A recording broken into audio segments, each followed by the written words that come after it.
20 नवंबर 1995 गुजरात छोड़कर दिल्ली आ चुके नरेंद्र मोदी भारतीय जनता पार्टी के राष्ट्रीय सचिव बनाए गए। हरियाणा, चंडीगढ़, हिमाचल के बाद पंजाब और जम्मू कश्मीर का भी प्रभार मिला। मोदी की सियासी सूझबूझ ने कमाल दिखाया। हरियाणा और चंडीगढ़ में 1996 में बीजेपी बड़ी ताकत के तौर पर उभरी। 1998 में बीजेपी ने हिमाचल प्रदेश में सरकार बनाई, प्रेम कुमार धूमल की अगुवाई में। मोदी का कद राष्ट्रीय स्तर पर बढ़ता चला गया। 1998 में बीजेपी के संगठन महामंत्री बने। उस समय तो स्वयं होकर के बहुत छोटी छोटी चीजों पर भी वो ध्यान करने के लिए तत्पर रहते थे। उनके पास समय भी था। मुझे ध्यान है कि 1996 में मुझे अगर कंप्यूटर को सीखने की प्रेरणा देने वाले कोई व्यक्तित्व है तो नरेंद्र मोदी हैं। मई 1999 में पाकिस्तानी सेना की कारगिल में हुई घुसपैठ का भारत ने मुंहतोड़ जवाब देना शुरू कर दिया। हम शांति चाहते हैं, ये तो दुनिया ने देखा। अब दुनिया ये देखेगी कि हम शांति की रक्षा के लिए और अपनी शक्ति का भी प्रदर्शन कर सकते हैं। सेना का मनोबल बढ़ाने के लिए मोदी खुद कारगिल गए, घायल जवानों से अस्पताल में मुलाकात की। और एक घटना हम कभी नहीं भूल सकते, मोदी जी भी नहीं भूले होंगे। हम जवानों को जो सामान दे रहे थे वो रख रहे थे बेचारे, एक जवान ने हाथ ही नहीं किया।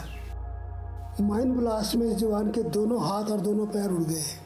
मोदी जी ने उसके सिर पे हाथ रखा और प्यार से पूछा, बड़ा दर्द होता होगा। जवान ने कहा, सर कल शाम से नहीं हो रहा, सर कल शाम टाइगर हिल वापस ले लिया, मेरा दर्द खत्म हो गया। सबकी आंखों में आंसू थे उसकी वीरता को देखकर।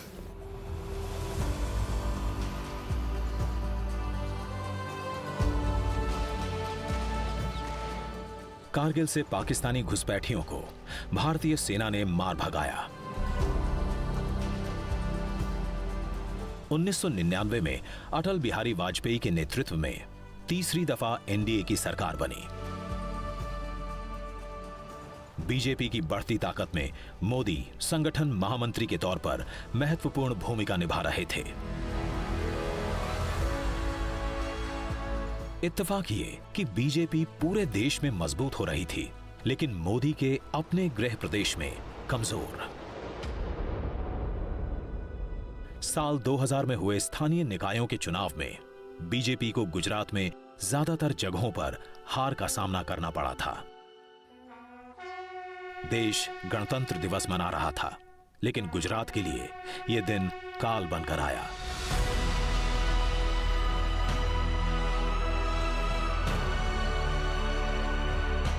जबरदस्त भूकंप के कारण 10,000 से अधिक लोगों की जान गई। बहुत ध्वस्त हो गया था।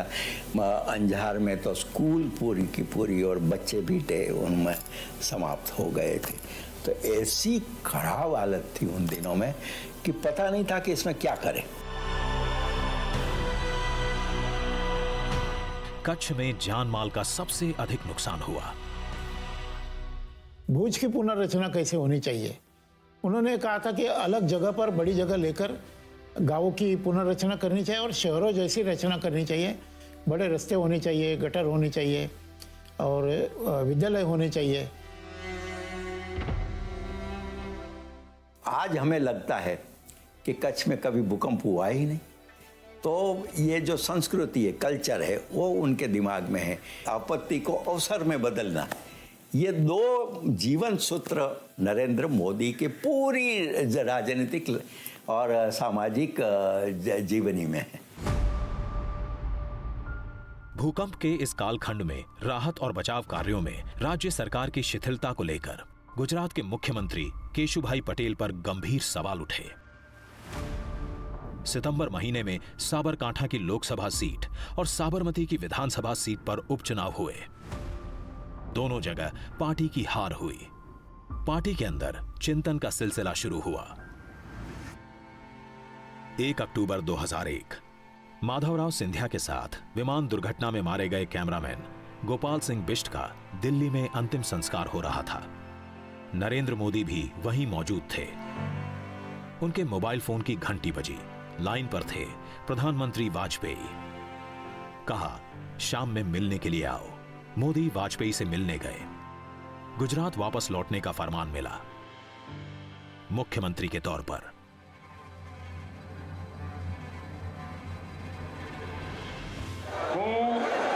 નરેન્દ્ર દામોદરદાસ મોદી ઈશ્વરના નામે સોગંદ લઉં છું કે કાયદાથી સ્થાપિત ભારતના સંવિધાન પ્રત્યે હું સાચી શ્રદ્ધા અને નિષ્ઠા ધરાવીશ।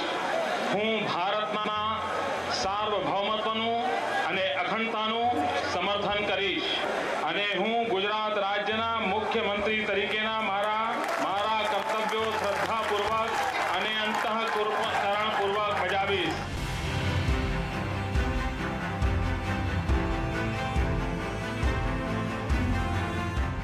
मुख्यमंत्री पद संभालते ही नरेंद्र मोदी अपनी मां हीराबा के पैर छूने गए।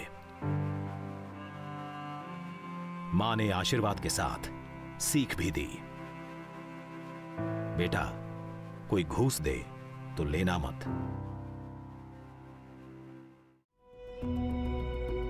गुजरात का सीएम बने हुए मोदी को 4 महीने हो गए थे। संवैधानिक प्रक्रिया के तहत सीएम की कुर्सी संभालने के 6 महीने के अंदर मोदी को सदन का सदस्य बनना था।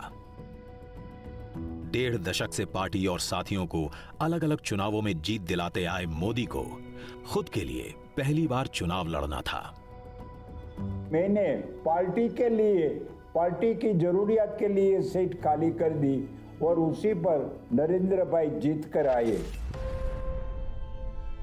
27 फरवरी 2002 गोधरा रेलवे स्टेशन से ठीक आगे साबरमती एक्सप्रेस के S6 डिब्बे में साजिश के तहत दंगाइयों की भीड़ ने आग लगाई।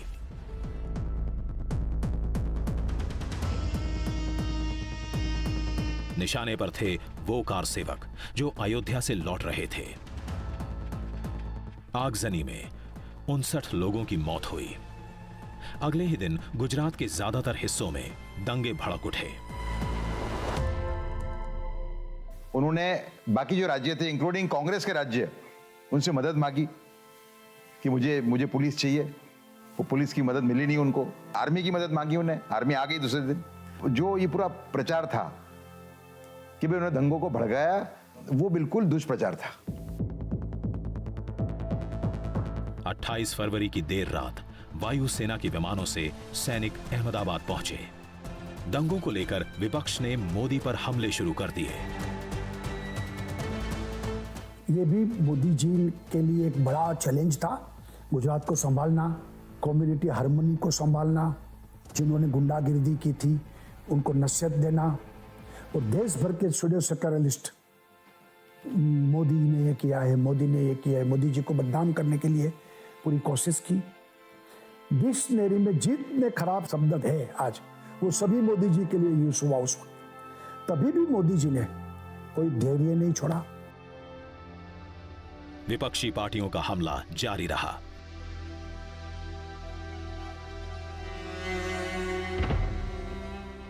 मोदी ने जनता की अदालत में जाने का फैसला किया। जुलाई 2002 में गुजरात विधानसभा को भंग करने की सिफारिश की। 10 साल बाद मोदी एक बार फिर से रथ पर सवार हुए। गुजरात के गौरव को स्थापित करने के लिए नाम दिया गौरव यात्रा का। ये भी राजनीति में मोदी जी ने प्रस्तापित किया है कि पूरा हिसाब देना, अपने जो हमको वोट दिया, हमने क्या किया है, उसका हिसाब देने के लिए वो जाते थे। और गुजरात स्पिरिट, गुजरातियों का स्पिरिट्स, उनको बढ़ावा मिले, उस वक्त गुजरात का आत्मगौरव बढ़े, तो गौरव यात्रा उस वक्त इस मुद्दे पर उन्होंने पूरे गुजरात में घुमाई थी। यात्रा को अपार जन समर्थन मिला।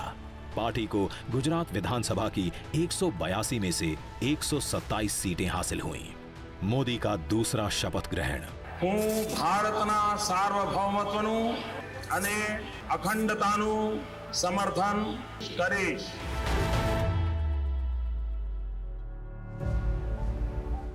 सितंबर 2003 अहमदाबाद का Tagore hall vibrant Gujarat global investor summit का साक्षी बना।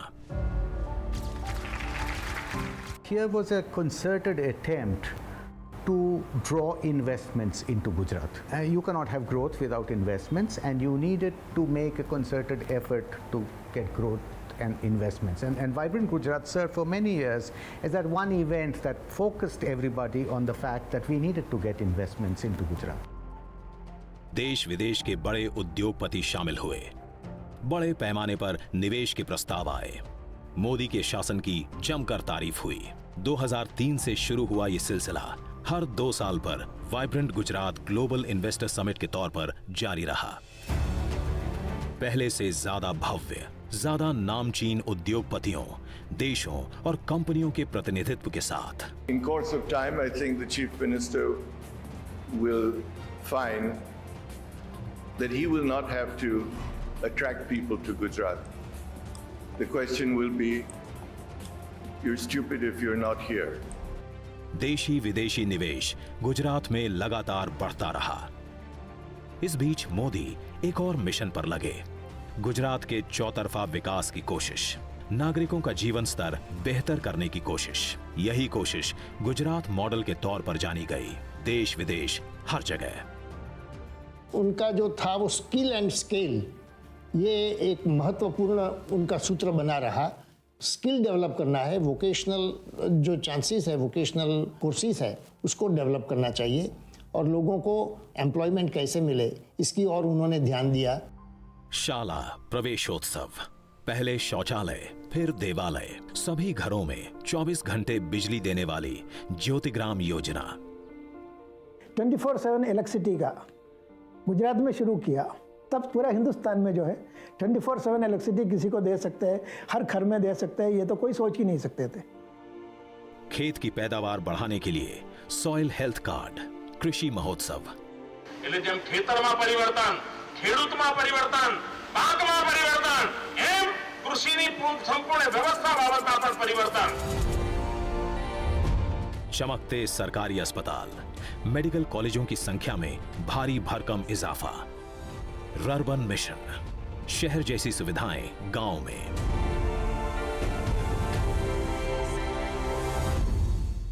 तो नरेंद्र भाई कीधु, नरेंद्र भाई ने कहा, देश को दिशा दिखानी है, गुजरात को ही दिखानी पड़ेगी।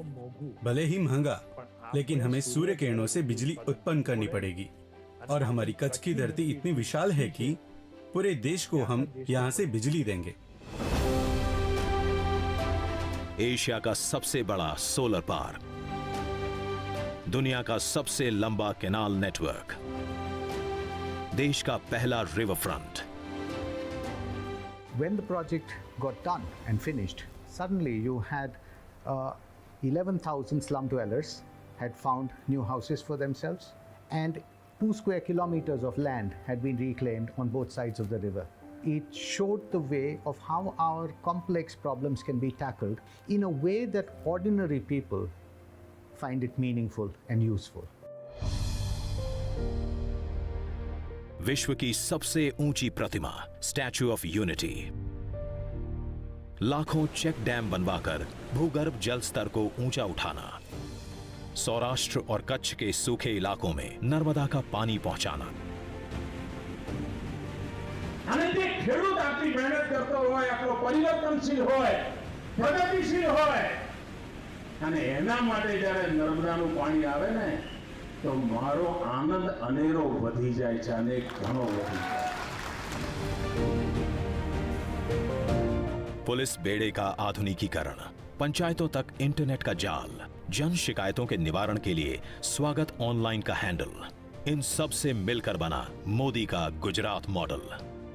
विकास ની એક નવી દિશા, આ તો હજુ શરૂઆત છે, મંજિલ ઘણી લાંબી છે। वोट बैंक की जगह विकास की राजनीति पर आगे बढ़ चुके थे नरेंद्र मोदी, लेकिन जल्दी ही उनकी राह में कुछ और बड़ी अड़चनें आने वाली थी।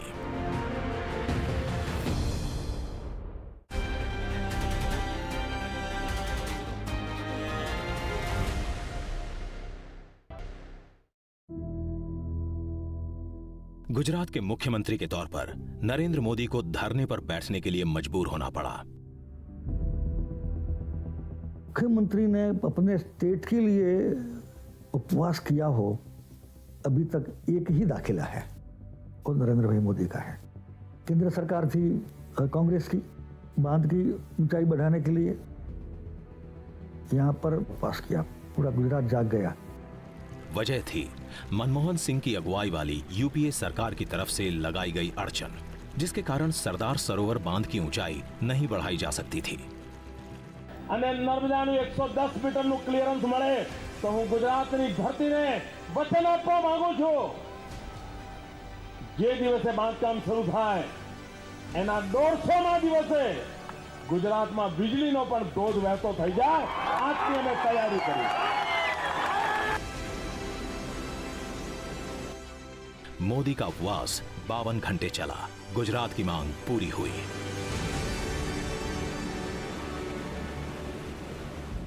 सबका साथ सबका विकास का नारा लेकर आगे बढ़ रहे थे नरेंद्र मोदी। इसी दौरान 2007 का विधानसभा चुनाव आया। विपक्ष एक बार फिर से हमलावर। गुजरात की सरकार चलाने वाले झूठे, बेईमानी, डर और मौत के सौदागर हैं। लेकिन जनता का भरोसा मोदी पर।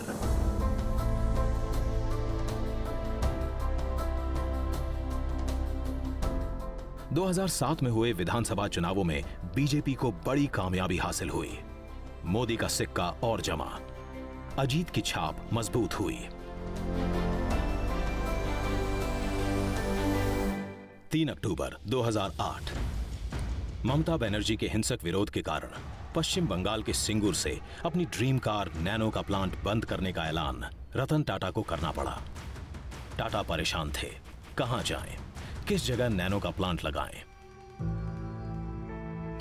उसी समय उनके मोबाइल पर एक छोटा सा एसएमएस आया, सुस्वागतम। संदेश भेजने वाले थे नरेंद्र मोदी। रतन टाटा ने क्षण भर की देरी नहीं की और मन बना लिया गुजरात में टाटा नैनो का प्लांट लगाने का। We've been through a rather sad experience from a small quarter of the residents of West Bengal, despite the state government's efforts, and so quickly and so efficiently and so with so much enthusiasm, we now have a new home.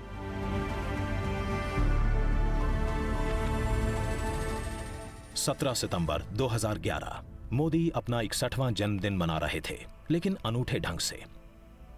अपने जन्मदिन के मौके पर मोदी ने 3 दिन के सद्भावना उपवास की शुरुआत की। उद्देश्य था गुजरात में शांति और सद्भाव को मजबूत करना। अहमदाबाद के बाद मोदी गुजरात के हर जिले में गए। समाज के सभी वर्गों में आपसी विश्वास बढ़ा। मोदी पर देश दुनिया का भी भरोसा बढ़ने लगा। अंतर्राष्ट्रीय पत्रिका टाइम ने 16 मार्च 2012 के अपने अंक में मोदी को कवर पर जगह दी। टिप्पणी थी, मोदी मीन्स बिजनेस।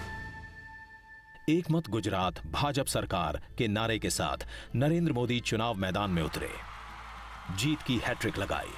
मोदी को देश के अगले पीएम के तौर पर देखा जाने लगा। कई राज्यों से जो लोग आते थे हमें बोलते थे कि मोदी जैसा काश हमारे सीएम होते तो हमारा भी राज्य ऐसा होता। ठीक है, अगली बार हम उनको प्रधानमंत्री बनना चाहते हैं। गुजरात के मुख्यमंत्री के रूप में उसी दिनों में देश के कार्यकर्ता उनको प्रधानमंत्री के रूप में देखना चाहते थे। आम जनता के दिल में मोदी ने अपने लिए जगह बना ली। 13 सितंबर 2013 देश में चल रही मोदी लहर का अंदाजा बीजेपी के बड़े नेताओं को भी था। पार्टी ने मोदी को पीएम उम्मीदवार के तौर पर पेश कर दिया। संसदीय दल ने यह फैसला किया है कि श्री नरेंद्र मोदी को आगामी लोकसभा चुनाव के लिए प्राइम मिनिस्ट्रियल कैंडिडेट के रूप में प्रोजेक्ट किया जाए।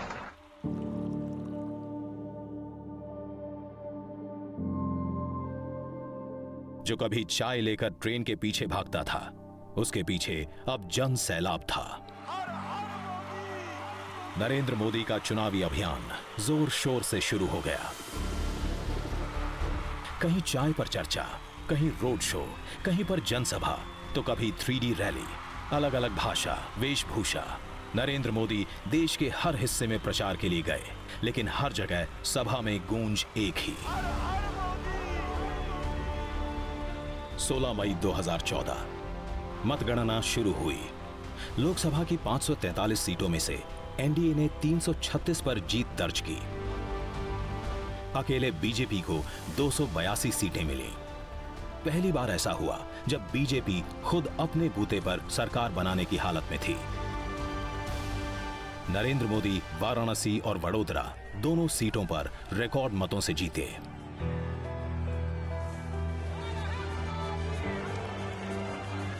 बीस मई 2014 संसद भवन पहुंचे मोदी अचानक इसके मुख्य द्वार पर लेट गए, प्रणाम किया संसद भवन को। आखिर प्रजातंत्र की खासियत ही थी। जो वडनगर के एक गरीब घर में जन्मा हुआ व्यक्ति पूरे देश की बागडोर संभालने जा रहा था। बीजेपी के संसदीय दल के नेता के तौर पर मोदी का चुनाव हुआ।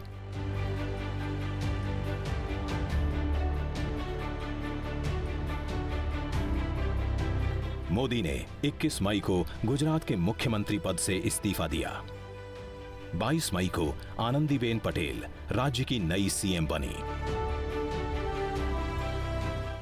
उसी शाम अहमदाबाद एयरपोर्ट से मोदी दिल्ली के लिए रवाना हो रहे थे। भावनाओं का ज्वार उठा, आंखें नम हुईं, जुबान से निकले दो शब्द, आवजो, आवजो गुजरात।